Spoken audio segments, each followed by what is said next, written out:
Hello students, आज की video में आपका स्वागत है। स्टूडेंट्स, आज हम लोग डिस्कस करने वाले हैं क्लास 10 के 6 चैप्टर ट्राइंगल मींस त्रिभुज को। इस चैप्टर के अंतर्गत आज हम लोग जो बनाने वाले हैं वो है एक्सरसाइज 6.4 को। 6.4 जो एक्सरसाइज है ये डिपेंड है त्रिभुज की सेकंड सबसे इंपॉर्टेंट थ्योरम पर।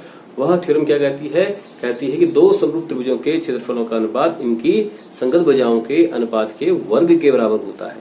तो यह थ्योरम जिसका डेरिवेशन जो है मैंने प्रीवियस वीडियो में दिया है। जिन स्टूडेंट्स ने यह डेरिवेशन नहीं देखा है या प्रीवियस वीडियो नहीं देखे हैं तो उनसे मेरी यही रिक्वेस्ट है कि इसको जरूर देखिएगा। और जो लोग चैनल पे आज नए जुड़े हैं उनसे मैं यही कहना चाहूंगा कि चैनल को लाइक कीजिएगा और साथ ही साथ जो पुराने वीडियो हमारे हैं जो कि जिनका लिंक मैंने डिस्क्रिप्शन बॉक्स में दिया हुआ है वहां से भी आप इनको देख सकते हैं। तो जो प्रीवियस वीडियो जो सेकंड थ्योरम जो इसकी मैं चर्चा कर रहा हूँ, इस थ्योरम का लिंक मैंने डिस्क्रिप्शन बॉक्स में दिया हुआ है और साथ ही साथ आई बटन पर भी इसका लिंक दिया हुआ है। तो यहां से भी आप इसको क्लिक करके देख सकते हैं। तो चलिए ज्यादा समय हम वेस्ट नहीं करते हैं और आज का वीडियो स्टार्ट करते हैं।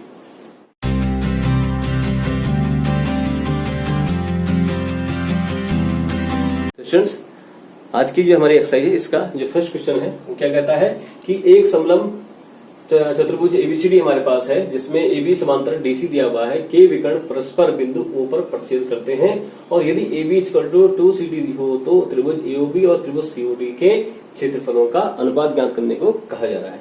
तो कैसा एबीसीडी कैसा है? एक समलंब चतुर्भुज हमारे पास गिवन है। तो पहले आप एक समलंब बना लीजिए इस ढंग से। ये हमने बना लिया ये, और अगर हम इसका नाम कर दें तो ये हमारे पास इसको हम मान लेते हैं ये हमारे पास हो गया ये A, ये B और ये C और ये हमारे पास हो गया D। ओके, तो ये हमारे पास एक समलंब चतुर्भुज हमारे पास गिवन हो गया। अब क्या कह रहा है, इसमें AB पैरेलल है DC के, तो ये जो है इसके पैरेलल है, समांतर है। ओके, और क्या कह रहा है कि विकर्ण परस्पर बिंदु O पर प्रतिच्छेद करते हैं। तो इसके विकर्ण मींस A से C को आप मिला लीजिए। इस ढंग से हमने A से C को मिला लिया और इसी ढंग से B से D को मिला लीजिए। आप ये B से D को मिला लीजिए। तो जहां पर ये एक दूसरे को इंटरसेक्ट करते हैं, प्रतिच्छेद करते हैं, वो हमारे पास पॉइंट कौन सा है? वो पॉइंट हमारे पास है आपका O। ये तो दिया उन्होंने कि परस्पर बिंदु O पर प्रतिच्छेद करते हैं। और हमें क्या गिवन है कि AB = 2CD। तो जो AB है वो CD का दुगना है। ओके, तो आपको बोला जाए त्रिभुज AOB। त्रिभुज AOB कौन सा है? ये वाला है, फर्स्ट ट्राइंगल ये है। और COD कौन सा है? ये वाला। ठीक है, के क्षेत्रफलों का अनुपात ज्ञात करने को कहा जा रहा है। It is clear? ओके, अब जरा इसको देखिएगा आप, कौन सा इसमें त्रिभुज AOB और त्रिभुज COD को ध्यान से देखिएगा। ये क्या कह रहा है हमारे पास? हमें गिवन है त्रिभुज AOB और त्रिभुज ये COD। इस पे देखिएगा ये क्या कह रहा है, ये AB और CD कैसी लाइन है? AB और CD दोनों पैरेलल लाइंस हैं। अगर AB और CD पैरेलल लाइंस हैं तो ये कौन सी BD और ये CA ये कैसा किसका काम करेगी? ये करेगी तिर्यक रेखा का काम। तो जिन लोगों ने प्रीवियस वीडियो नहीं देखा है तो उनको समझ में नहीं आएगा कि हो क्या रहा है। इसलिए मैं आपसे रिक्वेस्ट कर रहा हूं कि डिस्क्रिप्शन बॉक्स में जाकर के इस वीडियो को जरूर देखिएगा कि ये आपके पास तिर्यक रेखा द्वारा जो बने हुए जो कोण है, जैसे संगत कोण, एकांतर अंतः कोण, वो है क्या जिनका मैं प्रयोग करने वाला हूं उसके अंदर। तो देखिएगा इसको। तो जैसे मैंने कहा ये AB और CD जो हमारे पास है दोनों पैरेलल लाइंस है। और ये CD किसका काम, ये BD किसका काम करेगी? तिर्यक रेखा का काम करेगी। ऐसी AC किसका काम करेगी? तिर्यक रेखा का काम करेगी। तो ये आपका जो ये एंगल है और ये वाला एंगल ये कैसे होंगे? सेम होंगे। इसी ढंग से आपका ये वाला जो एंगल है और ये जो एंगल है ये कैसे होंगे? सेम होंगे। क्यों होंगे? क्योंकि एकांतर अंतः कोण बराबर होते हैं। तो ये कोण और ये कोण एकांतर अंतः कोण है। इसी ढंग से ये कोण और ये कोण कैसे है? एकांतर अंतः कोण है। और ये वाला जो कोण है इसको आप जान ही रहे हैं, ये कौन सा कोण है? ये आपके पास है शीर्षाभिमुख कोण। बिल्कुल, जिनके शीर्ष एक दूसरे की विपरीत दिशा में जुड़े होते हैं। ओके, तो ये दोनों शीर्ष कैसे हो गए? एक दूसरे के विपरीत हो गए और ये शीर्षाभिमुख कोण हो गया। तो ये कोण भी क्या हो गए? बराबर हो गए। तो त्रिभुज AOB और त्रिभुज COD के क्या हो गए? तीनों के तीनों कोण बराबर हो गए। अगर तीनों कोण बराबर हो गए तो त्रिभुज AOB और COD कैसे हो गए? समरूप हो गए। जरा देखिएगा, हम वही चीज यहाँ पर करने जा रहे हैं। त्रिभुज AOB और त्रिभुज COD में हम देखेगा जो चीज बराबर है क्या? पहला एंगल CDO देखिएगा, तो किसके ऊपर होगा? एंगल CDO इक्वल टू किसके हो गया? एंगल BOA के, सॉरी OBA के। इसी ढंग से आप देखिएगा अब इस एंगल का नाम क्या है? इसका नाम है DCO। एंगल DCO ये किसके बराबर हो गया? आपके पास इसके OAB के बराबर हो गया। और साथ साथ ये वाला एंगल DOC, एंगल DOC किसके बराबर हो गया? ये हो गया हमारे पास एंगल AOB के बराबर। तो तीनों के तीनों एंगल कैसे हो गए? सेम हो गए, तीनों के तीनों कोण बराबर हो गए। अतः हम यहां से लिख सकते हैं, क्या लिख सकते हैं कि त्रिभुज AOB ये क्या है? समरूप हो गया त्रिभुज COD से। किस गुण से? गुण A और A से, मतलब समरूपता की कंडीशन हमने फुलफिल कर दी है। तो अब हमारे पास दोनों त्रिभुज कैसे हो गए? समरूप हो गए। अगर दोनों त्रिभुज समरूप है तो थेल्स थ्योरम क्या कहती है? थेल्स थ्योरम के हिसाब से और समरूपता की जो कंडीशन है उसके हिसाब से हम लिख सकते हैं, अगर कोई दो त्रिभुज समरूप है तो उनकी संगत भुजाओं का अनुपात क्या है? बराबर होता है।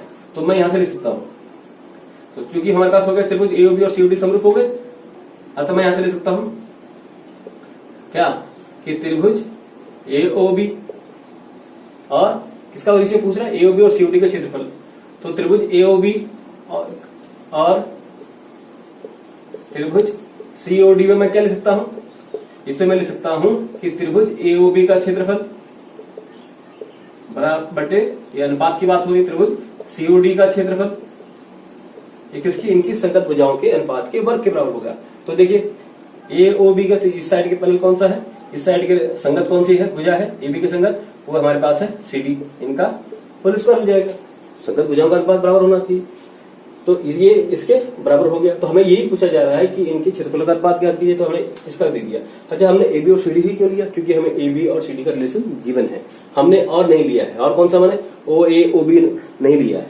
क्यों नहीं लिया? क्योंकि हमें कहा ही नहीं है, इसलिए हमने इसको लेने की जरूरत नहीं है। तो AB और CD का चूंकि हमें वैल्यू गिवन है तो उसको रख लीजिए यहाँ पर। तो AB की वैल्यू कितनी हमारे पास? ये हमारे पास है 2CD, और CD की वैल्यू CD है इसका होल स्क्वायर। तो देखिएगा CD से CD कैंसिल हो गया, कितना हो गया हमें? 2/1 का होल स्क्वायर, कितना आ गया? 4/1। तो इनका जो हमारे पास पूछ रहा है कि इनके क्षेत्रफल का अनुपात क्या हो गया, तो अनुपात हमारे पास मिल गया 4:1, हमारे पास इसका रेशियो आ गया। तो आई होप ये समझ में आया होगा। मेन चीज क्या है, पहले जो भी फिगर आपको दिया है, पहले इनमें समरूपता की कंडीशन को आपको ढूंढना है। ढूंढने के बाद जब समरूप हो गए उसके बाद इनका भुजाओं का अनुपात निकालना है। तो वही हमने इसके अंदर भी किया। आई होप ये समझ में आ गया होगा। चलिए अब नेक्स्ट क्वेश्चन पे आते हैं एक्सरसाइज के। तो स्टूडेंट्स, एक्सरसाइज का नेक्स्ट क्वेश्चन हमारे सामने है, देखिएगा। क्वेश्चन क्या कह रहा है कि यदि दो समरूप त्रिभुजों के क्षेत्रफल बराबर हों तो सिद्ध कीजिए कि वे त्रिभुज सर्वांगसम होते हैं। तो सबसे पहले हम इसके एक फिगर बना लेते हैं ताकि हमारे फिगर से ये और आसानी से समझ में आ जाएगा हमारे पास। तो हमने एक पहले फिगर ड्रॉ कर लिया, इसका हम नाम दे देते हैं। क्या नाम दे देते हैं हम इसको नाम दे देते हैं A, B और C नाम दे देते हैं। एक ऐसे ही फिगर और बना लीजिए आप, और हम ये मान लेते हैं कि जो समय कहा गया है कि इनके क्षेत्रफल बराबर है, ये हमने मान लिया P, Q और R। और चूंकि त्रिभुज कैसे हैं? समरूप हैं। तो लिख लीजिए इसको, जो हमें प्रश्न में गिवन है। देखिए क्या गिवन है कि प्रश्नानुसार हम इसको लिख सकते हैं, प्रश्नानुसार त्रिभुज ABC ये कैसे है? समरूप है त्रिभुज PQR के। ये हम ऑलरेडी गिवन है। अगर दोनों त्रिभुज समरूप हैं तो उनकी संगत भुजाओं का अनुपात कैसा होगा? बराबर होगा। अतः मैं इसको लिख सकता हूँ, क्या लिख सकता हूँ? अतः AB/PQ, इनका जो रेशियो है साइड का रेशियो, BC/QR, और इस पर किसके इक्वल हो जाएगा? ये हो जाएगा आपके पास AC/PR। इनका साइड का जो रेशियो है कैसे हो जाएगा? बराबर हो जाएगा। कब? अगर ये दोनों त्रिभुज समरूप हैं तो संगत भुजाओं का अनुपात कैसा होना चाहिए? वो बराबर होना चाहिए। अब देखिए जो क्वेश्चन में क्या गिवन है कि हमें त्रिभुज का क्षेत्रफल कैसा दिया है? बराबर दिया। देखिएगा अब क्या कि त्रिभुज ABC का क्षेत्रफल अपॉन त्रिभुज किसका क्षेत्रफल? PQR का क्षेत्रफल, ये किसके बराबर होगा? इनकी संगत भुजाओं के अनुपात के वर्ग के बराबर होगा। AB/PQ का whole square equal to BC/QR का, ये हो गया होल स्क्वायर इक्वल टू किसके हो गया? AC/PR का, ये हो गया होल स्क्वायर हमारे पास हो गया। ठीक है नहीं? अब ये सब ये हमें हो गया किस थ्योरम से? जो हमने थ्योरम, जो सेकंड इंपॉर्टेंट थ्योरम थी जिसका मैंने जितनी शुरुआत में किया वो। और हमें क्या गिवन? इनका क्षेत्रफल कैसा है? ये बराबर है। अगर दोनों का क्षेत्रफल बराबर है तो इस सबकी वैल्यू कितनी हो गई? इन सबकी वैल्यू हम यहाँ पर लिख सकता हूँ, क्या लिखता हूँ? 1, क्योंकि क्षेत्रफल तो बराबर है। ठीक है नहीं? मैंने त्रिभुज ABC का क्षेत्रफल किसके? त्रिभुज PQR के क्षेत्रफल के बराबर है। तो अगर मैं यहाँ पर लिख लूँ इसको, क्या लिख लूँ कि त्रिभुज ABC की जगह लिख दूं त्रिभुज PQR का क्षेत्रफल, तो अपॉन त्रिभुज PQR का क्षेत्रफल, ये तो लिखेंगे, क्षेत्रफल बराबर है तो। और इक्वल टू किसके? इनको बिल्कुल सेम, AB/PQ का होल स्क्वायर।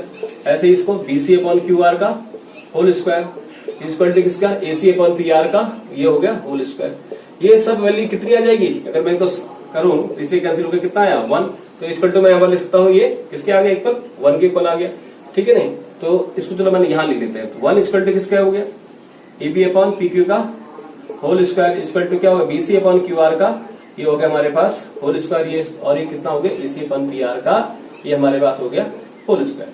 अब इन सब का होल स्क्वायर किसके बराबर है, 1 के बराबर। अगर मैं इन सब का वो निकालूं स्क्वायर रूट 1 का तो कितना आएगा 1, तो मैं इसको इस ढंग से भी लिख सकता हूँ। इसको अगर मैं मिटाऊं यहाँ से, तो यहाँ से मैं इसको लिख सकता हूँ A B upon P Q का whole square is equal to B C upon Q R का whole square is equal to A C upon P R का whole square is equal to 1। ठीक है नहीं, अगर जब हम इसे सबका होल स्क्वायर इक्वल टू 1 हो गया तो हम इसका अगर वो लेके जाए स्क्वायर रूट निकाल लें तो हम क्या निकलेगा, A B upon P Q equal to B C upon Q R equal to A C upon P R. ये किसका क्या कर रहे हैं हम, स्क्वायर रूट निकाल रहे हैं 1 का, तो कितना आया, वही तो आएगा 1 का स्क्वायर रूट 1, क्योंकि सबको हम लेके स्क्वायर को लेफ्ट से राइट लेके जाएंगे तो स्क्वायर किसमें चेंज हो जाएगा, स्क्वायर रूट में हो जाएगा। अब इन सब का रेशियो क्या हो गया, 1 हो गया। तो अब मैं यहाँ से लिख सकता हूँ, अगर मैं इसको अलग अलग लिखूं तो A B upon P Q किसके इक्वल हो गया, 1 के। तो यहाँ से क्या मिला, A B equal to P Q के। इसी ढंग से मैं लिख सकता हूँ क्या, B C upon Q R, ये किसके इक्वल हुआ, 1 के। तो यहाँ से बी सी किस क्या हो गया, ये क्यू आर के इक्वल हो गया। इस ढंग से क्या लिखा जा सकता है कि ए सी अपॉन पी आर क्या हो गया, इक्वल टू 1। तो यहाँ से क्या हो गया, A C upon A C equal to P R. अगर दोनों ट्रायंगल की तीनों साइडें इक्वल हैं क्या, अतः मैं लिख सकता हूं क्या चीज लिख सकता हूं, त्रिभुज एबीसी क्या सर्वांग है किसके, त्रिभुज पी क्यू आर से, किस गुण से, ये हो गया गुण एस एस एस से। तीनों जो संगत भुजाएं थी जैसे हमने निकाला था इसमें, ये एबीसी में और ये पी क्यू आर में, ये कैसी हो गई, ए बी के संगत ये इसके बराबर, ये इसके बराबर, ये तीनों जो संगत भुजाएं आपस में जब बराबर हो गई तो दोनों त्रिभुज कैसे हो गए, सर्वांग हो गए। ठीक है नहीं, किस गुण से हो गए, एस एस एस से। ये चीज क्लियर होगी, बहुत सिंपल है, कोई कठिन नहीं, लेकिन बेसिक चीजें आपको ध्यान होनी चाहिए। चलिए अब हम आते हैं नेक्स्ट क्वेश्चन में। तो स्टूडेंट्स नेक्स्ट क्वेश्चन हमारे सामने है, देखिए क्वेश्चन क्या कह रहा है। क्वेश्चन कह रहा है कि सिद्ध कीजिए कि दो समरूप त्रिभुजों के क्षेत्रफलों का अनुपात इनकी संगत माध्यिकाओं के अनुपात के वर्ग के बराबर होता है। तो फर्स्ट ऑफ ऑल हमें मालूम होना चाहिए माध्यिका क्या होती है। माध्यिका क्या है, माध्यिका वो रेखा होती है जो त्रिभुज के आधार को 2 बराबर भागों में बांटती है। तो जैसे त्रिभुज एबीसी के लिए क्या है, एम माध्यिका है, ठीक है ना। तो एम जब माध्यिका है तो ये बीसी को 2 बराबर भागों में बांटेगी, इट मींस बीएम किसके बराबर हो गया, एमसी के बराबर। ऐसे त्रिभुज पी क्यू आर में पीएन क्या है, माध्यिका, माध्यिका ने क्या किया, इस आधार क्यू आर को 2 बराबर भागों में बांट दिया। तो एक Q1 हो गया, दूसरा एनआर हो गया, दोनों कैसे हो गया, आपस में बराबर हो गए। ठीक है ना। हमें सिद्ध क्या करना है, जो आपसे कह रहा है, तो सिद्ध क्या करना है हमने, तो हमने सिद्ध करना है, क्या सिद्ध करना है कि दो समरूप त्रिभुजों का क्षेत्रफल का अनुपात, कि त्रिभुज एबीसी का जो क्षेत्रफल है अपॉन त्रिभुज पी क्यू आर का जो क्षेत्रफल है, इनका जो रेशियो हमें गिवन है वो किसके बराबर है, इनकी माध्यिकाओं के। माध्यिका क्या, ये एम अपॉन पीएन का होल स्क्वायर के बराबर होना चाहिए, माध्यिकाओं के अनुपात के वर्ग के बराबर होना चाहिए, एम अपॉन पीएन का होल स्क्वायर। ये हमने सिद्ध करना है, ठीक है नहीं। तो अब इसको देखिएगा, सिद्ध करने तो हमने ये करना है। अब इसको सिद्ध करेंगे कैसे, जरा इसको देखिए, उपपत्ति पे आते हैं हम। तो उपपत्ति हमारे पास है, उपपत्ति बने प्रूफ पे आते हैं, प्रूफ कैसे करेंगे। हमें ऑलरेडी गिवन है कि दो समरूप त्रिभुज हमें गिवन है, उनका क्षेत्रफलों का अनुपात। तो अगर हमारे पास ये गिवन, हमने क्या माना है कि त्रिभुज एबीसी क्या है, समरूप है त्रिभुज पी क्यू आर के, हमें गिवन है। अगर त्रिभुज एबीसी त्रिभुज पी क्यू आर के समरूप है तो ध्यान दीजिएगा कि इनकी संगत भुजाओं का जो अनुपात है वो कैसा होना चाहिए, वो बराबर होना चाहिए। इट मीन्स ये A B upon P Q, इसके संगत ये वाली भुजा हो गई, बराबर किसके हो गया, ऐसे ही बीसी अपॉन क्यू आर, ये वाली भुजा इसके बराबर हो गई। ऐसे ही एसी बराबर किसके हो जाएगा, एसी हो जाएगा हमारे पास पी आर के बराबर हो जाएगा। इनकी संगत भुजाओं का अनुपात कैसा होना चाहिए, बराबर होना चाहिए। अब हमें जरा इसको छोड़ दीजिए थोड़ी देर के लिए। हमें क्या चाहिए, हमें चाहिए A B upon P Q बराबर किसके, BC upon Q R. BC का आधा क्या है, बीएम। अगर मैं इसको बीसी से 2 से भाग कर दूं, ऐसे ही इस क्यू आर में भी हम 2 से भाग कर दें, इसको छोड़ दीजिए, अब इसकी जरूरत नहीं है हमारे पास। तो हमारे क्या क्या मिला, हमें मिल गया A B upon P Q equal to कितना, ये मिल गया हमें बीसी बाई 2 क्या हो गया, ये हो गया बीएम, और क्यू आर बाई 2 क्या हो गया, ये हो गया हमारे पास क्यू1। अब देखो बीएम किसका भाग है, इस त्रिभुज एबीएम का, क्यू1 किसका भाग है, त्रिभुज पीक्यू1 का। और हमें ऑलरेडी गिवन है कि त्रिभुज का ये कोण और ये कोण कैसे है, बराबर है। क्यों बराबर है, क्योंकि त्रिभुज एबीसी और त्रिभुज पीक्यूआर कैसे है, समरूप है। इसको मैं ऐसे लिख सकता हूं, तथा कोण बी बराबर कोण क्यू से। क्यों, क्योंकि त्रिभुज एबीसी समरूप है त्रिभुज पीक्यूआर, और कोई दो त्रिभुज समरूप हैं तो उनके तीनों कोण कैसे होने चाहिए, तीनों संगत कोण बराबर होने चाहिए। तो उस समय लिया ये कोण इसके बराबर होगा। अगर ऐसा कोण जो त्रिभुज जिनके संगत भुजाओं का अनुपात बराबर हो और ये कोण भी कैसे हो बराबर, मीन्स इसका और इसका रेशियो बराबर, इसका और इसका रेशियो, और ये कोण भी बराबर हो, तो वो कैसे त्रिभुज होंगे, वो त्रिभुज होंगे समरूप होंगे। तो मैं यहां से लिख सकता हूं क्या आता है, त्रिभुज ABM समरूप है त्रिभुज किसके, PQN के, sorry N not R, it is N, PQN के। ये त्रिभुज किसके समरूप हो गया, इसके समरूप हो गया। ये चीज क्लियर हो गई, आई होप समझ में आ गया होगा। क्योंकि इनके इस त्रिभुज के संगत भुजाओं का अनुपात कैसा है, बराबर है, और ये कोण भी कैसा हो गया, बराबर हो गया। तो मैं यहां से लिख सकता हूं, अतः मैं क्या लिख सकता हूं कि त्रिभुज ABM और त्रिभुज PQN के लिए जो हमने लिखा हुआ है, इनकी संगत भुजाओं का जो अनुपात है AB अपॉन PQ, ये किसके बराबर हो गया, ये बराबर हो जाएगा AM अपॉन PN के, ऐसे ही बराबर BM अपॉन QN के, ठीक है। क्योंकि संगत भुजाओं का अनुपात कैसा होना चाहिए, बराबर। जैसे हमने इसमें लिखा ना त्रिभुज ABC PQR के समरूप है, तो इनकी संगत भुजाओं का अनुपात बराबर हो गया। ऐसे त्रिभुज ABM और PQN जो है समरूप है, तो इनकी संगत भुजाओं का अनुपात भी क्या हो गया, बराबर हो गया। अगर मैं इसको इक्वेशन नंबर क्या मान लूं, 1 मान लूं। अब हमें देखिएगा सिद्ध क्या करना है, हमने ये सिद्ध करना है इनके क्षेत्रफल का। अब वापस आते हैं हम क्या, कि चूंकि त्रिभुज ABC समरूप है त्रिभुज PQR के, ठीक है। तो सेकंड जो थ्योरम क्या कहती है, तो वो सेकंड थ्योरम कहती है कि त्रिभुज ABC का जो क्षेत्रफल होगा और त्रिभुज PQR का जो क्षेत्रफल होगा, इनका जो रेशियो है हमारे पास, इनकी संगत भुजाओं के अनुपात के वर्ग के बराबर होगा, ठीक है ना। त्रिभुज ABC और PQR समरूप है, तो इनके क्षेत्रफलों का जो अनुपात होगा, इनकी संगत भुजाओं के अनुपात के वर्ग के बराबर होगा। तो AB अपॉन PQ का होल स्क्वायर, ऐसे BC अपॉन QR का होल स्क्वायर। लेकिन हमें ध्यान दीजिएगा, हमें AB का ही देना है, बाकी साइड लेने की जरूरत नहीं है। क्यों नहीं जरूरत, क्योंकि हमने त्रिभुज ABM और PQN देखे, ABM और PQN में कौन साइड कॉमन है, वो है AB और PQ, इसलिए हमने AB और PQ ले लिया। अब ये हमारे पास कौन सी आ गई, ये हमारे पास आ गई इक्वेशन नंबर 2। यहां तक मेरे ख्याल से क्लियर हो गया होगा, कोई समस्या नहीं होनी चाहिए इसमें। अब हम क्या करेंगे, यहां पर हम इस पे समीकरण 1 से AB अपॉन PQ की वैल्यू कहां पुट अप करेंगे, समीकरण नंबर 2 में। तो हम यहां से लिख सकते हैं कि समीकरण 1 से क्या, AB upon PQ, AB upon PQ बराबर क्या, AM अपॉन PN, कारक पर समीकरण 2 में रखने पर। तो समीकरण 2 में हम जब रखेंगे तो क्या मिल जाएगा, हमें मिल जाएगा कि त्रिभुज ABC का क्षेत्रफल अपॉन क्या, त्रिभुज PQR का जो क्षेत्रफल है बराबर किसके, वो हो जाएगा AB अपॉन PQ की जगह लिखिए AM अपॉन PN, तो ये हो जाएगा AM अपॉन PN का होल स्क्वायर, हैंस प्रूव। तो यही तो हमने प्रूव करना था, ये तो हमें सिद्ध करना था कि त्रिभुज का जो क्षेत्रफल है, उनका जो अनुपात होगा वो इनकी संगत माध्यिकाओं के अनुपात के वर्ग के बराबर होगा। ये तो सिद्ध करना था हमने, ये हमने कर दिया। आई होप ये समझ में आ गया होगा आपको। तो चलिए अब बढ़ते हैं हम नेक्स्ट क्वेश्चन की तरफ। तो स्टूडेंट्स, आज की वीडियो का लास्ट क्वेश्चन आपके सामने है। देखिए क्वेश्चन क्या कह रहा है कि सिद्ध कीजिए कि एक वर्ग की किसी भुजा पर बनाए गए समबाहु त्रिभुज का क्षेत्रफल, माने वर्ग की किसी एक भुजा पर बनाए गए समबाहु त्रिभुज का क्षेत्रफल उसी वर्ग के विकर्ण पर बनाए गए समबाहु त्रिभुज के क्षेत्रफल का आधा होता है। माने किसी वर्ग, अगर हमारे पास एक ABCD वर्ग है, स्क्वायर है, इसकी किसी एक साइड पर हमने जिस साइड AB पर एक स्क्वायर वो बना दिया, क्या बना दिया, एक इक्विलैटरल ट्रायंगल में समबाहु त्रिभुज बना दिया, AFB या ABF हमने क्या बना दिया, समबाहु त्रिभुज। समबाहु त्रिभुज की परिभाषा आप जानते हैं कि वह त्रिभुज जिसकी तीनों भुजाएं कैसी होती हैं, बराबर होती हैं, और तीनों कोण कैसे होते हैं, समान होते हैं। समान होते हैं कितने अंश के, वो 60 अंश के होते हैं। It means angle A, angle F और एंगल B कितने 60 अंश के हो गए।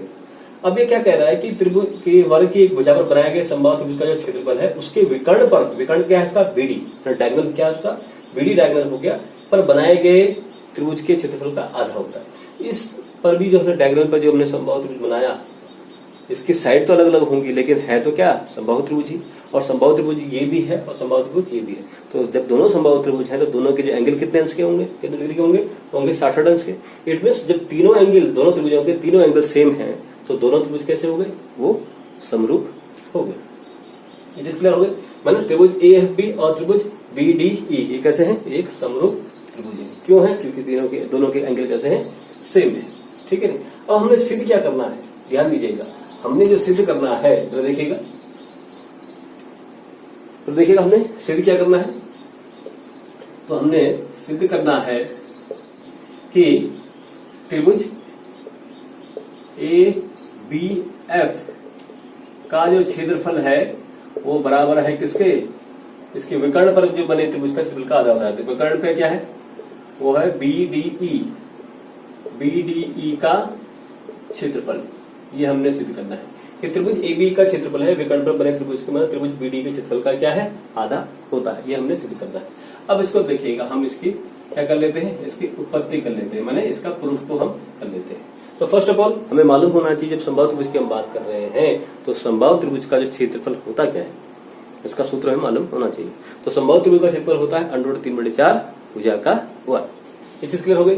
और दूसरी चीज हमें क्या मालूम होना चाहिए इसके अंदर, कि वर्ग का विकर्ण का सूत्र क्या होता है।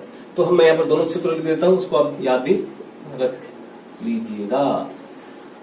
तो दोनों सूत्र में यहाँ पर लिख लेता हूँ, दोनों को आप याद रखेंगे कि पहला क्या है, वर्ग का विकर्ण। तो वर्ग का विकर्ण क्या होता है, इसका सूत्र जो होता है हमारे पास वो होता है भुजा √2। ओके। दूसरी चीज हमें क्या मालूम होना चाहिए कि समबाहु त्रिभुज का क्षेत्रफल। तो समबाहु त्रिभुज का क्षेत्रफल का जो सूत्र है वो हमें याद होना चाहिए, वो है √3/4 और भुजा का वर्ग। तो दोनों केस में क्या आ रही है, भुजाएं आ रही है। अगर मैं थोड़ी देर के लिए मान लेता हूं इसकी भुजा हमारे पास है, इस वर्ग की भुजा x है, तो ये चारों भुजाएं क्या होंगी, ये भी x ही होंगी, ये भी x ही होंगी, राइट। ठीक है ना। तो हमने क्या करें थोड़ी देर के लिए, अगर हम इसको करते हैं तो हमने माना कि वर्ग जो हमने कंसीडर किया है ABCD, वर्ग ABCD की भुजा क्या है, कि भुजा हमारे पास है वो है हमारे पास x है। अगर ये x है तो वर्ग का विकर्ण क्या होगा, तो वर्ग का विकर्ण हमारे पास हो गया भुजा √2 है सूत्र, तो क्या हो गया x √2 हो गया। ठीक है, ये चीज क्लियर हो गई। अब ध्यान दीजिएगा, तुम्हारे पास दो समबाहु त्रिभुज है, एक समबाहु त्रिभुज है ABF, दूसरा समबाहु त्रिभुज है BDE। तो समबाहु त्रिभुज ABF के लिए भुजा क्या है, x, और समबाहु त्रिभुज BDE के लिए भुजा क्या है, कौन सी, x √2 है। तो अब हम देखिएगा, तो समबाहु त्रिभुज, ध्यान दीजिएगा, समबाहु त्रिभुज कौन सा, ABF का क्षेत्रफल क्या हो गया, का क्षेत्रफल, समबाहु त्रिभुज ABF का क्षेत्रफल क्या हो गया, सूत्र हमारे पास है √3/4 भुजा का वर्ग। ठीक, भुजा का वर्ग, भुजा क्या है इसके लिए, वो है x²। क्लियर हो गई। अब हम दूसरे त्रिभुज के लिए निकाल लेते हैं, कौन सा सब दूसरा त्रिभुज हमारे पास, वो है समबाहु त्रिभुज, सेकंड वाला कौन सा है, BDE। तो BDE का क्षेत्रफल क्या हो गया, ध्यान दीजिएगा, तो वो हो गया √3/4 भुजा का वर्ग। अब यहाँ पर भुजा क्या है सेकंड केस के लिए, भुजा हमारे पास है x √2, किसके लिए, दूसरे त्रिभुज के लिए, इसका स्क्वायर हो गया। इसको अगर सिंप्लीफाई कर लेंगे अगर हम, तो ये क्या मिला हमें, √3/4 x का, तो x² हो गया, और √2 का स्क्वायर क्या हो गया, 2, तो 2x²। क्लियर हो गया। अब आपसे पूछ क्या रहा है कि त्रिभुज ABE का क्षेत्रफल और इसका रिलेशन क्या है। ओके। अब जरा इसको देखिएगा, मैं इसको क्या लिख सकता हूं, इसको मैं यहां से लिख सकता हूं, अगर मैं सिंप्लीफाई करूं तो मैं इसको ऐसा लिख सकता हूं कि समबाहु त्रिभुज BDE का क्षेत्रफल, ध्यान दीजिएगा क्या कर रहे हैं, √3/4 x² है ना, और इंटू 2 लिख सकता हूं, 2 है नहीं, तो √3/4 x², ये √3/4 x² किसका सूत्र है, किसका क्षेत्रफल है, ये है समबाहु त्रिभुज ABF का क्षेत्रफल। तो मैं इसको ढंग से भी लिख सकता हूं। ठीक है, क्या कर रहा मैंने, अब ध्यान दीजिएगा, मैंने इसकी जगह क्या लिखता हूं, इसकी जगह मैं लिख सकता हूं यहां पर, चलो यहां कर लेते हैं इसको, क्या कि समबाहु त्रिभुज कौन क्या है, इसका नाम BDE का क्षेत्रफल, BDE का क्षेत्रफल बराबर, ये किसका है बराबर है, ये है समबाहु त्रिभुज ABF का क्षेत्रफल, और गुणा 2 है, तो 2 को मैं पहले बाहर ले लेता हूं यहाँ पर। अब ये क्या लिखूं, बराबर समबाहु त्रिभुज, इसका नाम क्या है, ABF का क्षेत्रफल। अगर मुझे ABF का क्षेत्रफल निकालना हो यहां से, तो मैं क्या निकालूंगा, तो ये हो गया समबाहु त्रिभुज, ध्यान दीजिएगा, समबाहु त्रिभुज ABF का क्षेत्रफल, ये बराबर किसके हो गया, ये बराबर हो गया 1/2 इंटू समबाहु त्रिभुज, ये 2 राइट से लेफ्ट में आ जाएगा, इंटू समबाहु त्रिभुज क्या, BDE का क्षेत्रफल। समबाहु त्रिभुज BDE के क्षेत्रफल का आधा होता है, तो यही तो सिद्ध करता था। अब हम यहां से ले सकते हैं कि किसी वर्ग की भुजा पर बना समबाहु त्रिभुज का जो क्षेत्रफल है उसके विकर्ण पर बने क्षेत्रफल का आधा होता है। तो इस ढंग से हम इसको यहां से, ये हमारा हो गया हैंस प्रूव्ड। आई होप समझ में आया हो आपको। ये मैंने समरूपता के वाले इस तरीके से ना करके सिंपल नॉर्मल तरीके से आपको सामने करके दिया है। आप उससे भी कर सकते हैं, लेकिन मेरे को लगता है ज्यादा इजी है बनस्पत उसके। तो आपके पास एग्जाम में ये नहीं करके आएगा कि इसको समरूपता की कंडीशन से करिए, वैसे करिए, सीधा सवाल आएगा इसको सिद्ध करिए। तो आप बिलोंग से इसको कर सकते हो। आई होप ये समझ में आ गया होगा आपको। यदि आपको ये क्वेश्चन समझ में आ गया और आज का वीडियो आपको अच्छा लगा है तो वीडियो को लाइक कीजिएगा, और यदि आप चैनल पे नए हैं तो चैनल को सब्सक्राइब भी कीजिएगा, और ज्यादा से ज्यादा इस वीडियो को शेयर कीजिएगा ताकि अन्य स्टूडेंट भी इसका लाभ उठा सके। तो चलिए अब मिलते हैं हम नेक्स्ट वीडियो में। Thank you very much.